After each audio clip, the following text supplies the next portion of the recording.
The Ferguson case hits close to home for a seminary student. Students react to the Ferguson grand jury verdict. We hear more about the Tanzania study tour. Plus, this week in Andrew's history.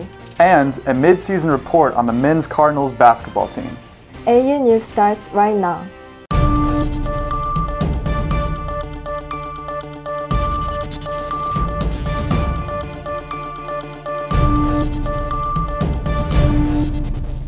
This is AU News. Welcome to AU News. I'm Joanna Cho. And I'm Boon Min Hart. AU News is produced by the Intro to News Production and News Editing classes in the Department of Communication. For one seminary student, the Ferguson verdict really hit close to home. He was about to head home to East St. Louis for Thanksgiving break when the grand jury handed down their decision not to indict Officer Darren Wilson in the killing of Michael Brown. When he returned home, he found himself trying to grapple for answers in a chaotic scene. Here's Stella with more. I left to go home Thanksgiving morning.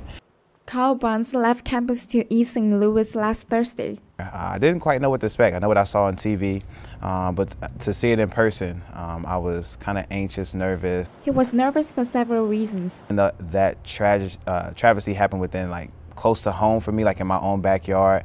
But then at the same time, it's just like having a balance because as a Christian, it's just like, how do I handle that? Like there is anger when you see the injustice and you seeing people hurt. It wasn't until Saturday, several days after the news of the grand jury decision not to indict Officer Darren Wilson in the killing of Michael Brown, that Carl witnessed the devastation he had seen on TV. The first thing that I saw were the buildings that had been burned down. So it was a devastating feeling. He says it broke his heart, but he understood why some in the community reacted the way they did. I saw a group of individuals who didn't know how to grieve, a community that just had no outlets. But oddly, as he drove a little further, there was a completely different picture, something he felt the media missed. As I drove furthermore closer to Canfield, which is the street that Michael Brown lived on, I saw a total different picture of what was portrayed on the media. So there were paintings, there were people together marching, rallying, and all of it was peaceful.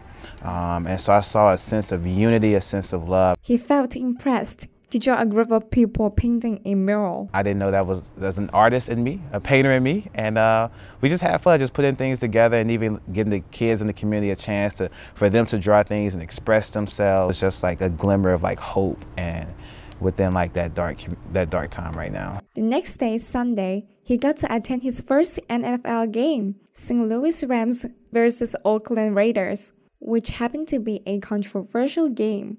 Rams players paid tribute to Michael Brown by entering the field displaying the hands up, don't shoot pose.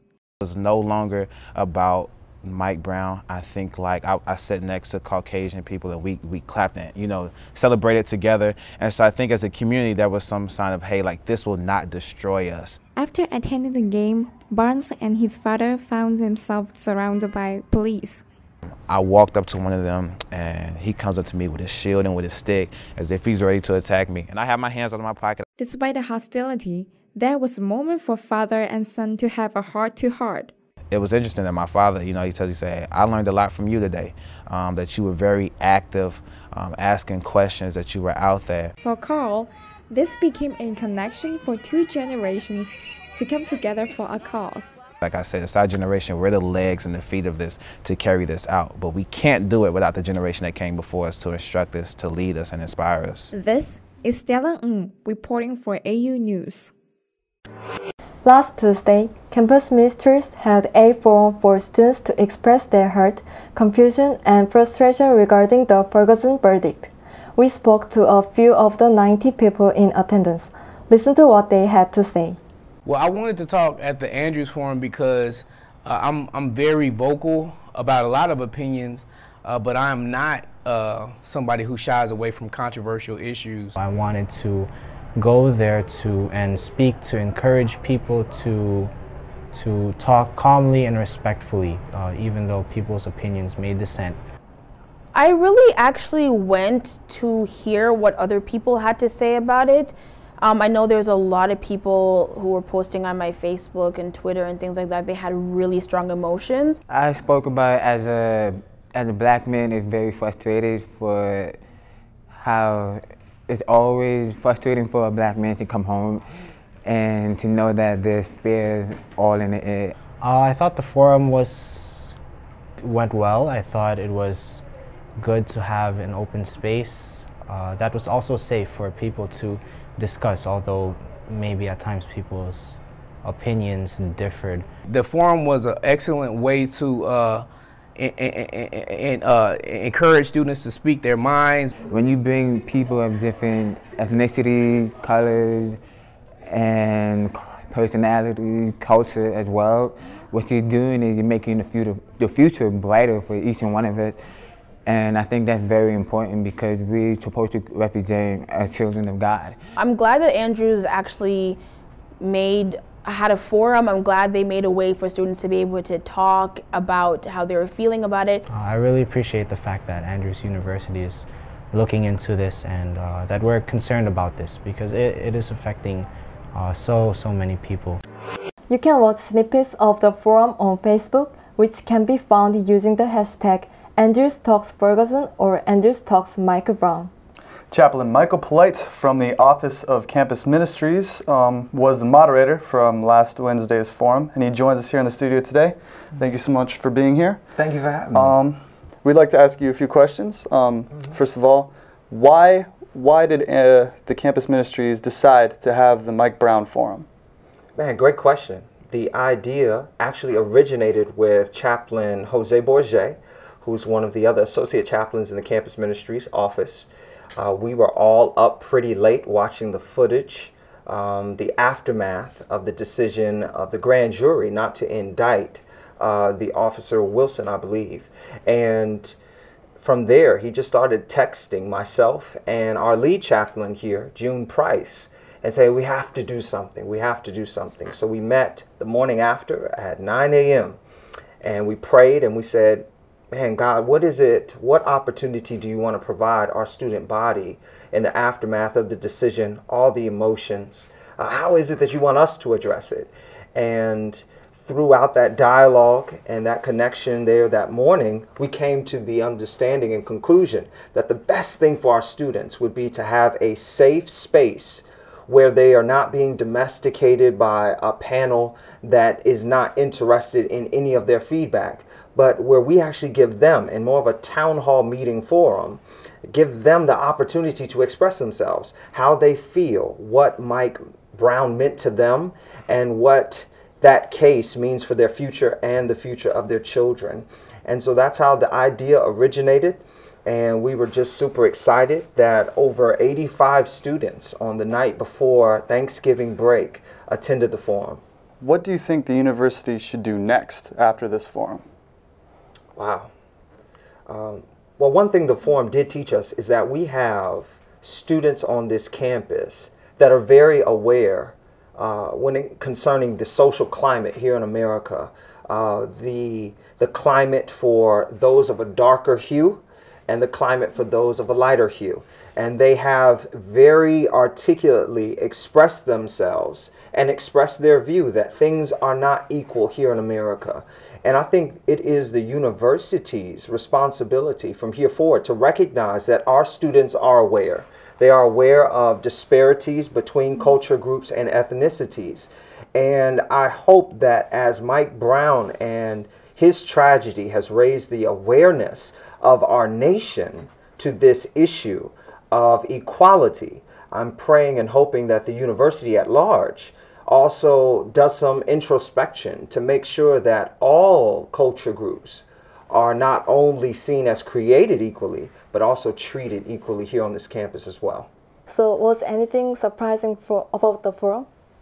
The number one surprise, I think, that came out of the forum was probably from observers who were not used to having a forum that invited the students to speak so passionately and fervently about a topic.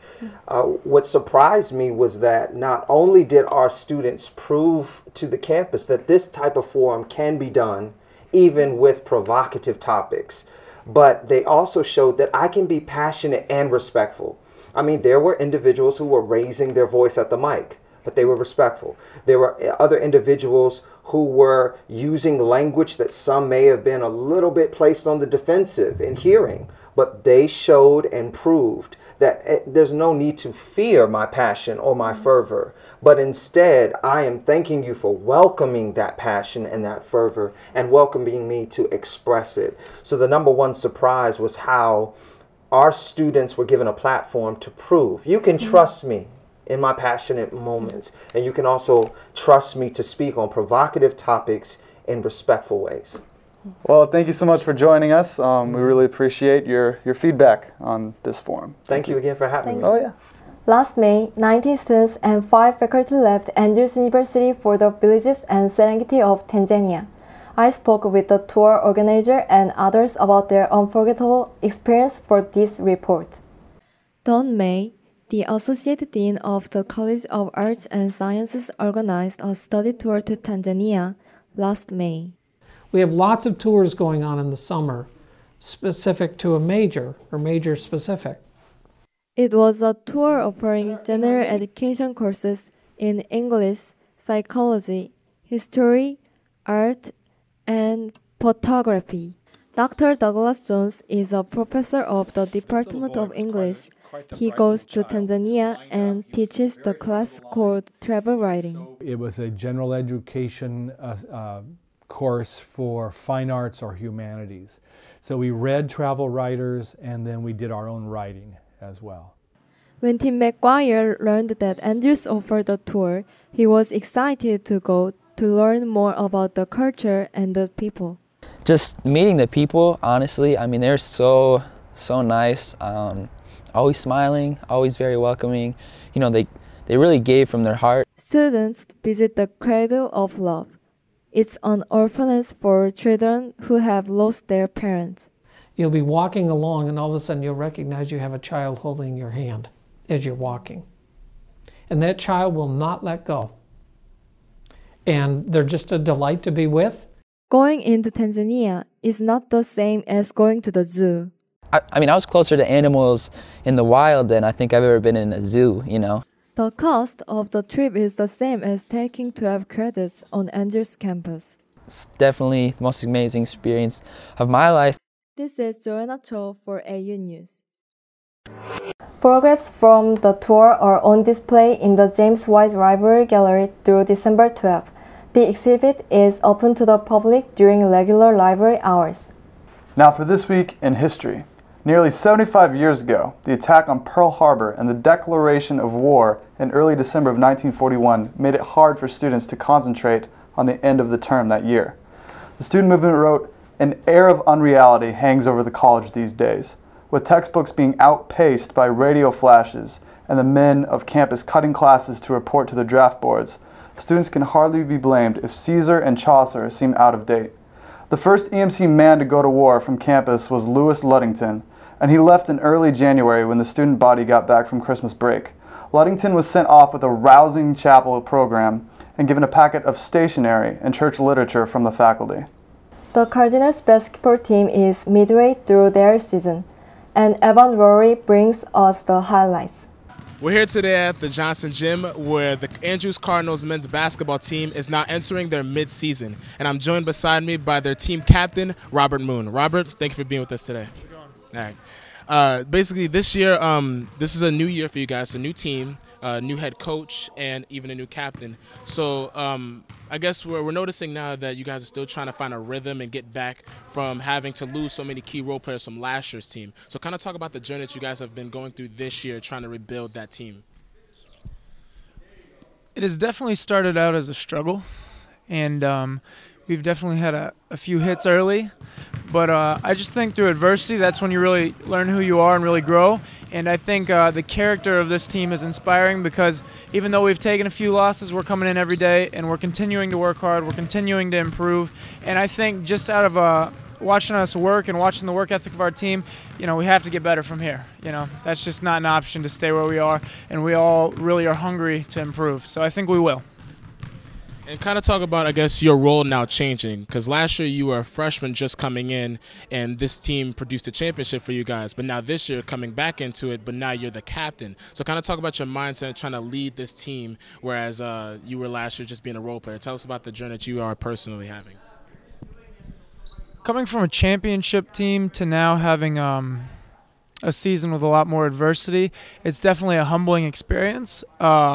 Being the captain of the team is also a humbling experience, and I think it's just important for me as a captain and to inspire my teammates to just keep our heads up, because quite frankly, it's easy to sit there and feel sorry for yourself or sit there and not want to be hungry to improve. But that's just weak. So we try to stay strong. We try to keep pushing every day, and I just try to motivate our players to keep working hard, because that's all you can really ask of a player. Rob, thank you for being with us today. All right. You can watch the game streamed live on youtube.com/AUSA. That's it for another AU News. Thanks for watching. See you back here next week. God bless.